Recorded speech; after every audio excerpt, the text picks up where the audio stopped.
times when you get up early and you work hard. Those times when you stay up late and you work hard. Those times when you don't feel like working, you're too tired, you don't want to push yourself, but you do it anyway. That is actually the dream. Bonjour à tous et bienvenue en Airball League. C'est Peter Parker et je suis accompagné de Doug. Non, aujourd'hui ce sera pas Doug, mais son cousin Miguel. Miguel qui nous vient du Nouveau-Mexique. Bon, comment ça va, Miguel? Ah, ça va bien, ça va bien. Déjà dans une troisième semaine de Airball League, avec des matchs qui sont tendus. Hein. Cette semaine, on sent que les confrontations sont serrées et que ça serre les fesses en ce samedi et dimanche soir. Ça va serrer les fesses et surtout le lundi matin. On va voir qui va passer une bonne semaine. Et qui va être de mauvaise humeur lundi matin. Et puis, on va essayer d'accélérer sur les previews parce que à ce rythme, on va arriver à la dernière franchise, on sera week 20, quoi. Ouais. Donc, voilà. Et aujourd'hui, donc, on se retrouve pour la preview de la franchise des Bobcats. Charleston Bobcats. Et on va pas... Pardon, je t'en prie. Qui s'est toujours pas renommé. Ouais, alors justement, on va en parler. Je voulais pas vendre la mèche tout de suite, mais bon, vous connaissez la chanson, tous les trucs qu'on fait, etc. Les jingles, patati patata. Donc, on enchaîne sur le coup d'œil dans le rétro. Jingle.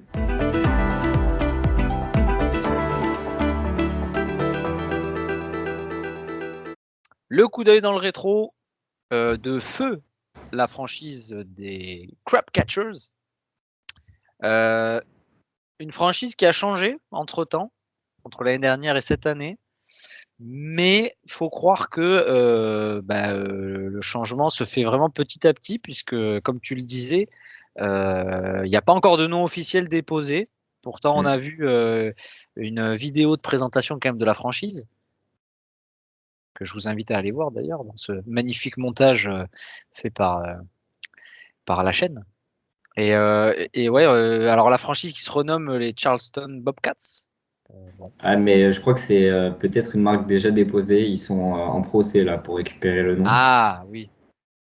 Il y a les royalties qui vont peut-être devoir être payées. Mais attention, parce qu'il paraît qu'à partir du quatrième match-up, si le nom officiel n'est pas déposé, il pourrait y avoir une amende pour la franchise. Donc attention quand même. Il va falloir se réveiller. Ce serait con. Ouais, ce serait con. Donc Miguel, raconte-nous la saison dernière là, des Crab Catchers. Une saison fort intéressante, pardon. Ouais, ils avaient.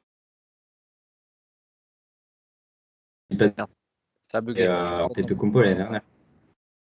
Ah, et dans le micro. Ah, est-ce que tu m'entends? Alors qu'on me signale un problème de connexion. C'est bon, on t'a retrouvé, Miguel. C'est bon. La connexion au Mexique n'est pas très bonne. Ouais, non. Alors vas-y, reprends. Ouais, donc ils avaient Antetokounmpo l'année dernière. Il piquait en premier. Ouais. Il piquait en premier. Un premier. Ah oui, ils avaient réussi à passer entre les mailles du filet de la loterie, alors qu'ils avaient un pourcentage pas top, hein, je crois qu'ils avaient fini 3e. 16% de chance d'avoir le first pick. Et il l'avait. Ouais, c'était vraiment une sensation. D'ailleurs, le propriétaire de la franchise qui voulait complètement changer qui voulait enlever complètement la loterie.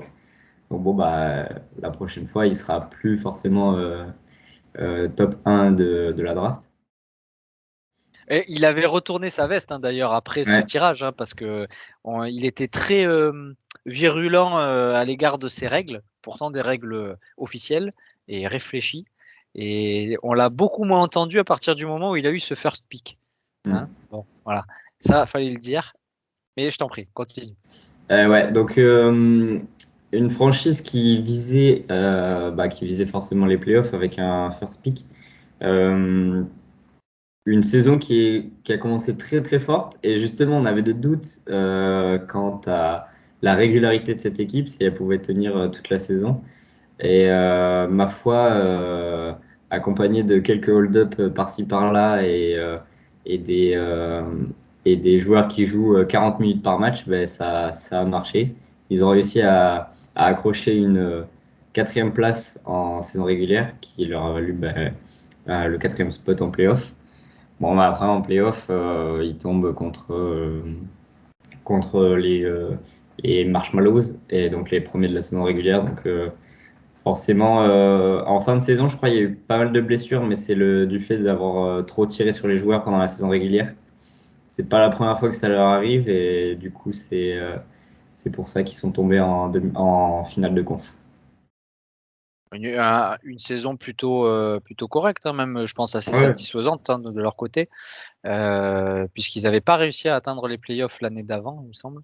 Donc voilà, une amélioration pour la franchise, et puis du coup voilà, un nouveau départ du côté de Charleston. À voir ce que ça va donner. C'était le pic numéro, que je dise pas de bêtises, 5. Attends. Hop. Pic 5. Ouais, le pic numéro 5.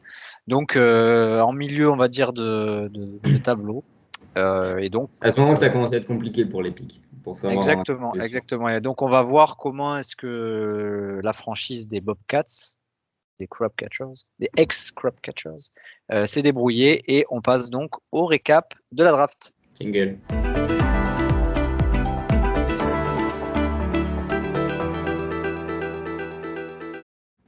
Le récap de la draft des Crab Catchers ou des Bobcats, comme vous voulez, on verra. Un pick numéro 5 pour commencer, et un choix qui tombe sur Steph Curry. First pick. Stephen Curry, qui a fait une saison tonitruante l'année dernière. Je pense que la franchise veut surfer sur cette hype et sur ce prime, hein, dans lequel est rentré Curry, on va le dire, hein. Personnellement, moi, je pensais qu'après sa blessure de l'année dernière, il y a 2 ans, Il y a 2 ans. Il y a 2 ans, je pensais qu'il serait pas aussi fort que les années passées. Bon, au final, il a été encore meilleur, donc tant mieux pour lui et tant mieux pour la franchise. Ouais, c'était forcément Curry, ça se retrouvait dans le paquet top 5, top 7 pour à prendre en premier tour. Donc ouais, pour moi, c'est un bon pick. Un bon pick, ouais. Steph Curry, c'est vrai qu'il est pareil, il a beaucoup de responsabilités à Golden State. Donc au final, mis à part cette saison, la saison où il s'est blessé, et il a été absent, c'est vrai que depuis qu'il est revenu, il enchaîne quand même les grosses prestations. Et donc je trouve que c'est un choix logique. Je ne sais plus si c'est Harden, il avait été pris en quelle là, En 4e. Non. 4e, d'accord. Non. Ouais, si, 4e, ouais. Donc pour moi, oui, là, il n'y avait pas vraiment d'autre choix à faire. Je pense qu'il fallait le prendre là. Il fallait le prendre là, et Steph, il commence à être âgé, mais bon, il a toujours un rendement exceptionnel. C'est un joueur tellement incroyable. Donc je pense que le coach en est très satisfait, à mon avis. Ensuite, en deuxième pick, c'était la 12e place. Et là, on enchaîne sur quelqu'un d'assez âgé aussi, Kevin Durant. Ouais, Kevin Durant, c'est un pari, hein. En forme, c'est un top 10, clairement. Après, en vrai, il semble être prêt, il semble être en forme. On espère juste que ça va pas faire comme la saison dernière où il va rater beaucoup de matchs. Ça peut être le cas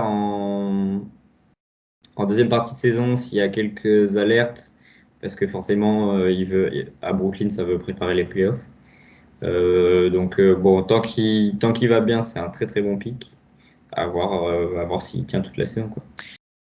Ouais, Kevin Durant, personnellement, j'hésitais beaucoup à le prendre. Vraiment, j'étais à 2 doigts, à un clic, on va dire, et de le prendre. Et je pense que cette année, il va beaucoup plus jouer que l'année dernière. L'année dernière, c'était quand même un retour de blessure grave, on va dire. Donc, vraiment, ils l'ont ménagé au maximum. Cette année, pour le moment, il n'y a pas de Kyrie Irving côté Nets. Donc, il va quand même falloir qu'il soit mis à contribution un maximum en saison régulière. Je pense qu'il y a moins de risques cette année que l'année dernière, par exemple. Donc, et puis en tout cas, dès qu'il joue, c'est monstrueux. C'est, je sais pas, un top 4 ou top 5 en moyenne, peut-être même top 3 hein, d'ailleurs, largement en moyenne par match. Donc un pic solide. Mais attention au talon d'Achille quand même de ce joueur. Et puis bon, c'est la classe quoi. Kevin Durant, je trouve qu'il a du swag ce joueur. En tout cas, quand on le voit, putain, ça fait bander quoi. Troisième pick pour la franchise en 21e position, Bam Adebayo. Bam, Bam. Ouais, Bam qui progresse d'année en année, hein, qui fait des bonnes saisons, des très grosses saisons même. Un joueur qui joue très souvent, régulier. Pour moi, ça peut finir top 20 cette année, ou pourquoi pas même top 17. Ouais, c'est un bon pick, hein, je trouve. C'est un pick normal, je dirais. Il est à peu près dans sa range. Ouais, c'est à peu près là où il devrait finir. Je pense pas qu'on retrouvera le BAM qui avait fini 10 ou 12e il y a 2 ans. Ouais. Pourquoi? Parce que maintenant, il y a Kylori qui est arrivé. Et du coup, je pense qu'il y a une grande partie des passes, des assists là qu'il pouvait avoir qui sera capté, on va dire, par Laurie. Donc, il aura, je pense, un peu moins d'influence. Maintenant, bon, c'est toujours le mec dominant dans le front de courte côté Miami. Donc, et puis bon, hyper solide, hyper régulier. Ça reste du très bon pick à n'en pas douter. Un très bon joueur en défense en plus. En plus, ouais. C'était une bonne découverte ce Bam Adebayo et je pense qu'il est parti pour rester un grand moment. Enfin, dans les meilleurs joueurs et dans les meilleurs pivots de la ligue. Quatrième pick pour la franchise en 28e position, Clint Capella des Hawks. Qu'est-ce que t'en penses? Clint Capella. Alors, je crois qu'il avait une petite alerte avant le début de saison, mais Ouais. rien de bien méchant. L'année dernière, il avait fait une très très grosse saison. D'ailleurs, ouais, une énorme saison. C'était en fait le duo avec Triangle, ça marchait très très bien. Pour moi, il allait faire à peu près la même saison que l'année dernière. Ça commence pas comme prévu, il me semble. C'est un peu en deçà de ses performances de d'habitude. Euh, pour moi, il est vraiment, enfin, il n'est pas surestimé dans ce pic. Enfin, en tout cas, après la draft. Pour moi, c'était pas un pic surestimé. Euh, mais en fait, j'ai l'impression que John Collins, il a plus d'importance que l'année dernière et du coup, ça dessert un peu Capella. Et donc, c'est pour ça peut-être qu'il va être un peu en baisse par rapport à l'année dernière. Ouais, tout à fait. C'est vrai que Capella, quand il joue aussi, c'est pareil. Hein, c'est un pivot qui est très régulier, qui capte beaucoup de rebonds, qui score aussi un petit peu. Enfin, qui score même pas mal des fois. Mais c'est vrai qu'il est assez injury prone, ça faut le dire. Et il y avait des interrogations avant la draft. Maintenant, s'il est régulier, il devrait pouvoir rentabiliser ce pic, parce qu'aux alentours de la 30e place, ça reste correct. Après, tu as raison, c'est vrai que son influence, elle risque d'être un petit peu en deçà cette année, parce qu'il commence à y avoir un petit peu de monde aussi hein, dans le roster des Hawks. Il commence à y avoir une certaine profondeur de banc aussi. Donc à voir, à voir. Je pense pas que ce soit un mauvais pic, mais on n'aura peut-être pas le Clint Capella de l'année dernière, par exemple. Pareil. C'est sûr. Mais ça reste un pic très correct, plus que correct. Ensuite, 5e pick en 37e position, il retourne dans la franchise Drew Holiday. Le gars sûr. Ouais, Drew. L'année dernière, la combinaison avec Antetokounmpo à Tampa, ça marchait plutôt bien. Même si il a eu le Covid d'ailleurs l'année dernière, donc il a raté un peu une bonne semaine, une bonne 1 ou 2 semaines, voire plus. Après, c'est pareil, c'est un peu le même cas que Middleton. C'est une off-season très très courte avec les finales NBA et les jeux. Donc pareil, je pense première partie de saison, il va être ménagé. Il a déjà raté quelques matchs. Là, il revient. Il faut le laisser le temps de revenir. Je pense que c'est pris un peu tôt pour ce pic. Ouais, je suis d'accord avec toi. Top 40, faut s'accrocher quand même pour qu'il puisse être dedans, là, Drew. Et tu as raison, c'est quelqu'un qui a un peu tiré sur la corde là dernièrement. Et déjà, dès le début de saison, il y a des alertes au niveau physique. Hein, donc, physique ou Covid, je sais plus. Non, c'est des alertes physiques, Non, hein, on est physique. d'accord. Physique, Ouais, ouais. Donc déjà, en termes de durabilité sur la saison, c'est pas garanti, quoi. Donc, je pense qu'il y a l'affect qui a joué beaucoup dans ce pic. On sait que le coach l'aime beaucoup et il le considère beaucoup. Et c'est un joueur qui a beaucoup d'apports dans tous les secteurs de jeu. Maintenant, ça se retranscrit pas forcément au niveau des fantasy points. Donc ça, c'est peut-être aussi ce qui peut le mettre un petit peu en dehors du top 40, même si son influence dans le jeu est très importante. Ensuite, 6e round, et c'était en 44e position, Chris Prols. Ouais, Chris Paul, je sais plus combien je l'avais. Ouais, je l'avais. Ouais, en vrai, je l'avais pas mal monté. Mais pour moi, ça peut être un top 40 parce qu'en vrai, l'année dernière, il m'avait impressionné. Je pensais pas qu'il allait être aussi constant parce qu'il avait joué pas mal de matchs. Ouais, il avait joué 70 matchs sur 72. Après, ben, pareil, il a eu une longue. Saison. Enfin, sa saison a été ultra longue l'année dernière. En plus, il commence à être vieillissant, donc il faut faire attention à lui. Ouais, il peut être très très bon. Hein. Là, par exemple, sur le début de saison, je vois qu'il est à 23,4 de moyenne, donc c'est très très bien. C'est même mieux que l'année dernière pour l'instant. Bah ouais, faut qu'il tienne, quoi. C'est le physique le plus important pour lui. Ah ouais, après, sinon, c'est quelqu'un qui est peut-être un peu sous-estimé, hein, finalement. Ouais. Dans la ligue, 44e position, c'est vrai que ça commence à être très intéressant là, de le prendre à ce niveau-là. Et puis surtout, c'est pareil, hein, il a vraiment une influence énorme sur le jeu, quitte à justement à impacter négativement Devin Booker à Phoenix. Mais ouais, c'est un pic, très intéressant. Après, encore une fois, c'est est-ce qu'il va jouer suffisamment de matchs pour être rentable, quoi. Donc c'est un pari pas forcément osé, mais c'est un pari, c'est un petit pari quand même. Ensuite, en 7e position, 53e place, Robert Williams III. Ouais, Robert Williams, c'est la découverte de la deuxième partie de saison. Donc après la trade deadline, qui s'était montré bah, très bon en fait sur le temps qu'il jouait, mais le problème l'année dernière, c'est qu'il jouait pas beaucoup. Donc là, s'il est titulaire cette année, ça peut tourner autour des 20 de moyenne, même peut-être un peu plus, 20-21. Bah, le truc, c'est qu'à Boston, il y a Horford et il y a Kanter. Kanter, je pense, c'est pas le plus impactant, mais c'est vraiment Horford. Faut voir. Je sais qu'Horford, il va être titulaire. Il l'a dit. Lui, le plus important, c'est le starter. Mais par contre, Robert Williams, c'est un très bon joueur défensif qui va prendre des rebonds, qui va avoir des bons pourcentages au tir. Et en tout cas, quand on regarde cette draft, jusqu'ici, il a vraiment une draft très défensive avec Holiday, Adebayo et Robert Williams. Je pense qu'il peut être, ouais, il peut être pas trop mal. Il peut être top 60 peut-être s'il joue tous les matchs, s'il a assez de minutes. C'est un peu haut, 53e, je trouve, quand même, pour Robert Ouais. Williams. C'est vrai que tu as des joueurs comme ça qui sont un peu dans la hype où tu te dis ils vont être exceptionnels, ils vont break out, ils vont avoir de quoi s'illustrer.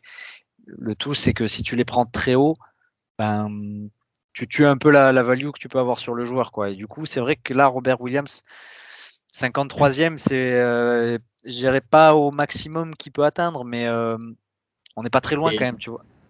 On n'est C'est pas 10 très places loin. de trop, je pense. Ouais, voilà. Et c'est vrai que finalement, le risque, c'est que malgré tout, il n'ait pas encore trop d'occasion de s'illustrer parce que ben il y a un certain Al Horford, comme tu as dit, hein, qui vient de revenir à Boston. Mais remarque que le coach a été prévoyant puisqu'il l'a pris aussi. Il a été le chercher en free agency, donc il s'est pas emmerdé. Il a pris toute la raquette de Boston Ouais. et voilà. Et comme ça, il récupère tous les rebonds et tout ce qu'il y a à prendre à Boston. Donc ça, c'est pas mal. Mais bon, un pic un peu haut, peut-être un peu tôt, on va dire. Ensuite, en 8e position, et on continue sur des mecs plutôt défensifs, Ben Simmons. Alors, l'interrogation, parce que est-ce qu'il va jouer ce Il est joueur? défensif, mais s'il est sur le terrain, quoi. Ouais, C'est vrai. Ouais, c'était une interrogation. Après, Ben Simmons, il fallait le prendre au bout d'un moment, hein. Il suffit juste qu'il revienne et direct ça donne un coup de boost à ton équipe. Donc 70e, c'était peut-être là qu'il fallait le prendre si on tente le pari pour un retour assez rapide. Bon, bah, finalement, il a été tradé direct puisque à Charleston, les objectifs, c'est la saison régulière. Donc on veut être là présent sur tous les match-ups et donc assurer une bonne saison régulière. Donc c'est pour ça qu'il a été tradé contre direct un gars qui est ready pour jouer dès le début de saison. Donc c'est pour ça qu'ils ont récupéré Jeremy Grant. Pour le moment, je pense qu'ils sont assez satisfaits de cet échange. Voilà. On verra quand on retourne Ben Simmons pour savoir s'ils ont bien fait de le faire. Et effectivement, ouais, c'était un pari. Au bout d'un moment, c'est vrai que tu es obligé de prendre un joueur comme ça, quoi. Après, c'est qui te double. Soit il te fait gagner ta saison, soit il te fait complètement plonger. Donc, au moins, ils s'en sont débarrassés. Ils ont récupéré un pic intéressant aussi, enfin un joueur intéressant. Donc, à voir. 9e pick pour la franchise, en 69e position. Tyrese Haliburton. Tyrese. Moi, je l'ai aux alentours de la 70e place. Le souci, c'est qu'en fait, il y a un rookie à Sacramento qui est en fait tellement fort en défense qu'il y a moyen qu'il le prenne du temps de jeu.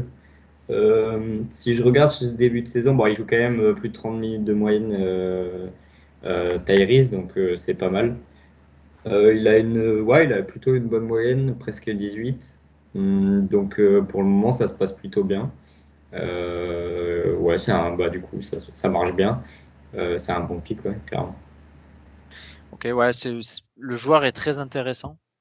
Je pense qu'il va vraiment progresser, je pense, cette année encore. Après, encore une fois, moi, je me dis, c'est peut-être encore un tout petit peu tôt. En tout cas, est-ce que vraiment il pourra avoir suffisamment d'occasions de s'illustrer? Ça reste à voir. Mais en tout cas, le joueur, il est très intéressant et je pense qu'il va aller en progressant. Donc peut-être que le début de saison est à peu près correct à ce qu'on imaginait. Mais moi, je le vois vraiment progresser dans la saison et prendre de plus en plus d'ampleur dans le jeu des Kings. Voilà, mais en tout cas intéressant. Et ensuite, en 10e position, 76e place, Michael Bridges. Aussi un Un joueur, retour dans la franchise. voilà, un retour pour ce joueur dans la franchise de Tampa Bay. Ouais, l'année dernière qui avait surpris son monde. Ouais, je sais pas trop quoi penser de ce pick. Je crois que pour le moment, c'est pas top le début de saison. Ouais, quoique c'est 16 de moyenne, ça va. Même si l'année dernière, il était peut-être un peu plus haut. Ouais. Bon, par contre, il joue tous les matchs, hein. Il est vraiment présent tout le temps. C'est un mec qui sera très régulier. À voir s'il arrive à progresser cette saison. On verra. En playoff NBA, il était très important dans la rotation de Phoenix. Là, on verra. Et c'est un joueur encore qui défend bien. Ouais, c'est vrai, c'est un joueur très complet. Qui s'illustre vraiment dans tous les compartiments du jeu aussi.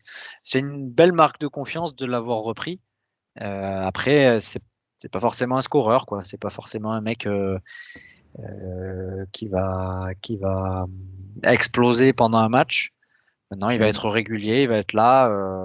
Bon, mais à voir. Après, je pense que le coach a besoin de s'entourer de joueurs en qui il a confiance, quoi. Donc, des Drew Holiday, des Michael Bridges, il connaît et puis ça va l'aider à peut-être avoir un socle de joueurs qui sont polyvalents et performants, quoi. À voir. Ensuite, 11e position, Thaddeus Young des Spurs maintenant, il est aux Spurs. Un joueur que le coach aime particulièrement. Ouais, Teddy Houston, c'est un mec assez complet, un peu comme le précédent. Mais même quand il jouait à Chicago et qu'il avait pas mal de minutes, il arrivait à scorer partout, à prendre des rebonds, à faire des passes. Faut voir la place qu'il a aux Spurs parce que les Spurs, c'est un peu la reconstruction avec les jeunes. Et bah, il est là pour apporter un peu son expérience. C'est un vétéran maintenant. Est-ce qu'il l'a gardé pour le moment? Est-ce qu'il l'a gardé ou pas? Je crois qu'il l'a plus. Ouais, non. Ah, il a été Il, lâché, je crois. il a été lâché. Ouais, bon, bah, ouais, il fallait le tenter, on sait jamais. Ça pouvait se tenter, mais bon, c'était pas forcément, Peut-être que ce sera un c'était un pic peu risqué, quoi. peut-être ce sera un pic de free agency, hein, enfin de Ouais, stream. peut-être. Peut-être qu'il reviendra pendant la saison, ouais, c'est possible. Ensuite, 12e position, 92e place, PJ Washington de Charlotte. Ouais. Ben, moi, je l'avais très bas. Donc, je pense qu'il y avait des mecs plus hauts à prendre. Euh, Ouais, en plus, je crois que là, c'est un peu blessé, il me semble. Et en plus, il a perdu de l'importance dans la rotation. Donc, ouais, malheureusement, c'est pas un super pick. Je crois qu'il est déjà parti. Ouais, il a déjà été lâché. Ouais, c'était un pari à tenter, mais malheureusement qui n'a pas porté ses fruits parce qu'il fait les frais de l'éclosion de Bridges, donc bah, forcément. Et puis en plus, il y a Plumlee aussi qui est arrivé, donc Ouais. c'est assez full au niveau front court là, côté Hornets. Donc bah, un pic, voilà, un pic dont il s'est débarrassé. Et enfin, en 13e position, Nickel Alexander Walker, Ouais. NAW. Lui qui est encore dans le roster.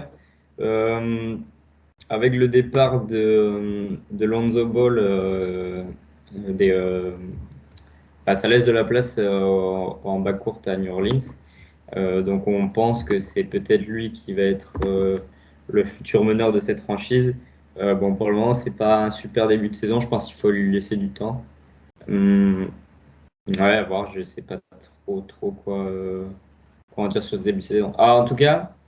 Il y avait d'autres franchises qui voulaient le prendre pendant cette draft. Et donc, en tout cas, c'est pas le seul à être allé le chercher, quoi. Je pense qu'il y avait d'autres. Je sais qu'il y a d'autres franchises qui l'auraient pris. Ouais, ouais, ouais, ouais. Tu parles de ta franchise par exemple? Là? Non, des Inbreds. D'accord, ok. Moi, j'ai hésité aussi un petit peu. C'est un peu un diamant brut, NAW. Et il faut le polir un peu, quoi, pour qu'il puisse vraiment briller de mille feux. Et ben, on attend qu'il break out, hein, je pense, ce joueur, hein. Est-ce qu'il le fera un jour? Peut-être. En tout cas, il est normalement dans une configuration où il peut avoir toutes ses chances, quoi, vraiment de step up. Donc, je pense que c'est un pari très intéressant en dernier pick. Moi, je valide complètement.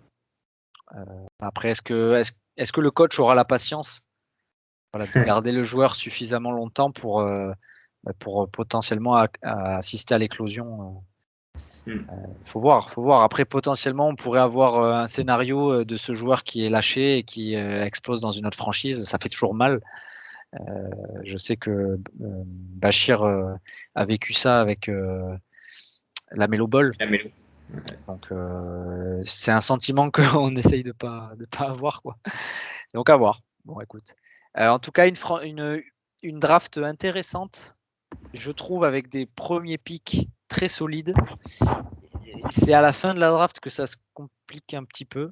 Il y a eu beaucoup de, de, de, de paris tentés et je trouve que bah, pour le moment, c'est des paris qui sont un peu perdants, quoi. Donc, draft un peu mitigé, quoi. Ouais. Ben, on va voir ça. Sur quoi va devoir se concentrer le GM pour la saison à venir et voir quel est le point le plus important pour eux et ce qu'ils vont donner dans la course au playoff. Jingle. Yes.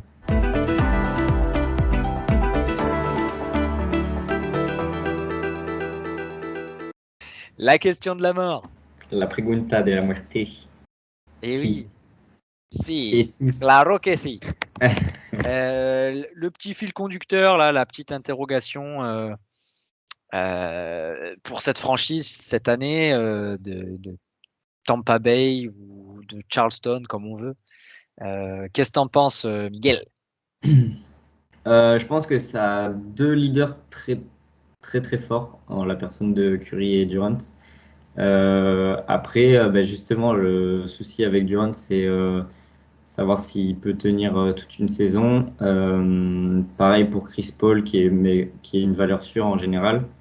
Euh, je pense le plus important pour lui, ben, on sait que Greg Thibodeau a la fâcheuse tendance de tirer beaucoup sur ses joueurs, donc en espérant qu'il n'y ait pas trop de blessures. Et aussi peut-être en faisant tourner l'effectif. Parce que bon, on sait que les joueurs mauvais en début de saison, ça dégage très très vite. Euh, Par exemple, là, Alexander Walker est encore dans le roster, donc est-ce qu'il va se faire cut ou est-ce qu'il va lui donner sa chance encore quelques temps? Hum, pour moi, il y a surtout, ouais, c'est surtout la tête de ce roster qui doit tirer l'équipe. Parce que je pense qu'après, à une deuxième partie, ça commence à être peut-être un peu faible. Et je trouve que c'est surtout une équipe très défensive, en fait. Ouais, c'est vrai que c'est pas forcément des joueurs tout feu tout flamme qu'il y a dans l'équipe. Alors est-ce que ça, Mm. c'est peut-être on va jouer sur un style de basket un peu rugueux à l'ancienne, avec des petits scores. Et là, voilà. Bah, moi, en tout cas, la question pour moi qui est importante, c'est bah, est-ce que finalement comment dire ça? Comment est-ce que je pourrais le formuler? Est-ce que bah, on va dire les activités du coach, est-ce qu'elles n'ont pas eu un impact défavorable sur la saison de la franchise? Je m'explique. Le coach n'était pas présent physiquement à cette draft. On sait qu'il a d'autres activités professionnelles qui lui prennent beaucoup de temps. C'est un petit peu un businessman, il est un petit peu dans l'immobilier. Mais est-ce qu'on peut vraiment se permettre de ne pas être investi à 100% dans sa franchise? Je pose la question. Il y a eu des pics quand même très étranges, on va dire. Et est-ce qu'il n'y a pas eu un manque de concentration ou un manque d'implication du coach à certains moments? Et le problème, c'est que toute sa saison se joue à ce moment-là. Donc, je sais que il aime bien mettre plusieurs choses de front et voilà, essayer d'être un petit peu partout à la fois. Attention, hein, attention, hein. Potentiellement, ça peut lui desservir. Donc, là, c'est pas parce qu'on a, je dirais pas que sa draft est ratée, mais c'est pas parce qu'on ne réussit pas sa draft que forcément la saison est perdue d'avance. Par contre, on part avec un gros handicap, quoi. Et je sens que sa franchise, là, elle n'est pas dans les meilleures conditions. Donc, à voir. À voir. Mais pour moi, tout s'est joué un petit peu sur la draft et il faudra comprendre. Je pense qu'on essaiera d'avoir Greg Thibodeau un jour à nos micros parce qu'on voudra comprendre ce qui s'est passé, quoi. Ouais, ben, on va voir. Ben, maintenant, on va un peu se projeter sur la saison et savoir à quelle position ils peuvent se placer cette saison et si ils peuvent renouveler, s'ils peuvent être réguliers dans sa quête de playoff. Parce qu'on sait que c'est un peu une année sur deux, cette franchise. C'est soit aux portes, soit la quatrième, troisième place. Donc, ouais, il faut voir un peu ce qu'ils ont comme projet, cette franchise. Donc, ouais, en fait, il faut voir l'ambition surtout qu'a cette franchise et qu'a ce propriétaire. Exactement. Et donc, on va passer au prono de la rédac. Jingle.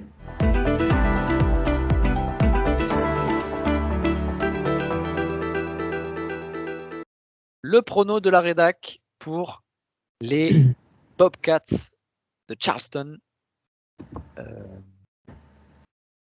On va se mouiller, hein. On va tenter de se prononcer sur les résultats de la saison de cette franchise.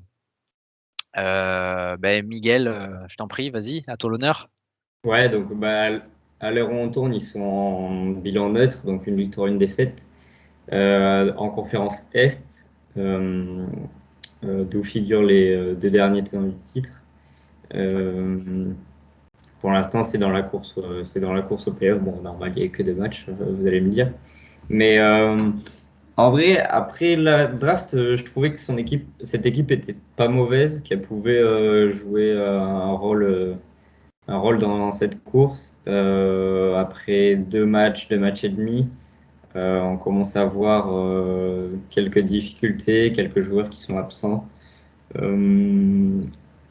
Après, en free agency, ça essaie de tenter des coups, pas trop mal. Je pense que ça va être compliqué cette année. Enfin, comme toutes les années, hein, la quête des playoffs est compliquée. Ah oui, c'est sûr, oui, ça c'est vrai. Ouais, mais pour moi, j'ai du mal à les mettre dans les deux premiers de la conférence. Ça va finir entre la troisième et la quatrième place. Et je sais pas, j'hésite encore. Parce que Toronto a fait un début de saison assez difficile. Et je pense que je vais les mettre quatrième cette année à l'Est. Ok, ouais. C'est dur, Bah hein, écoute, c'est dur comme pronom, c'est mais c'est difficile, je ouais. pense qu'il y a du niveau, il y a du niveau à l'Est et c'est difficile de trouver un classement. Effectivement, la conférence Est regorge de talent. Bah écoute, moi je dirais aussi que l'effectif est quand même intéressant, euh, mais je pense que ça va manquer un petit peu de profondeur de banc pour aller chatouiller les playoffs. Ça va être un peu compliqué, je pense, pour la franchise. On sait que le coach ne brille pas particulièrement en free agency. Et Mm. pourtant, il y a déjà une grande partie de son roster qui, on va dire, a besoin d'être renouvelé. Donc, j'espère pour Greg Thibodeau que les choix seront les bons. Mais je pense que ça va être un petit peu juste cette année pour atteindre les playoffs. Donc, moi, je les verrais bien troisième à l'Est. Pas forcément avec un bilan dégueu. Hein. Je pense qu'ils vont faire une belle saison, mais il me semble qu'il manque un peu de qualité offensive notamment pour pouvoir se qualifier. Donc, bah écoute, peut-être une consolante derrière qui pourrait être un objectif pour avoir un pic peut-être plus intéressant l'année prochaine. Voilà, après, il ne tient qu'au coach de me faire mentir et de s'investir particulièrement dans sa franchise, parce que malgré tout, c'est sa franchise. Et puis, quand on change de nom, qu'on redonne, on veut insuffler un nouvel élan, bah, faut au moins le mettre faut au moins officialiser le nom de la franchise. Donc, peut-être que l'implication, elle passe par là déjà. Voilà. Donc, Greg Thibodeau, si tu nous entends, change le nom de ta franchise parce que putain, ça la fout mal, quoi. Mais la franchise est quand même déjà, je trouve, quand même compétitive. Elle donne du fil à retordre aux Wise Guys en ce moment même. Donc, voilà, il ne faut pas les écarter pour autant. Voilà. Ouais, et je dirais peut-être que le fait de changer d'emplacement de franchise tous les ans, ça dessert un peu le projet et ouais, le projet qu'ils veulent mener. Peut-être que c'est difficile pour un joueur de changer tous les ans de localisation, donc peut-être c'est pour ça que d'année en année, c'est un peu up and down. Donc ouais, en fait, il faut trouver sa ligne directrice Ouais. Et dans avoir un les peu de bureaux. stabilité, peut-être. Mm. Le succès passera peut-être par là. Voilà, c'était la preview des Bobcats de Charleston. Et bien, nous, on vous dit à la prochaine pour de nouvelles previews. Allez, ciao. Salut Peter. Peace.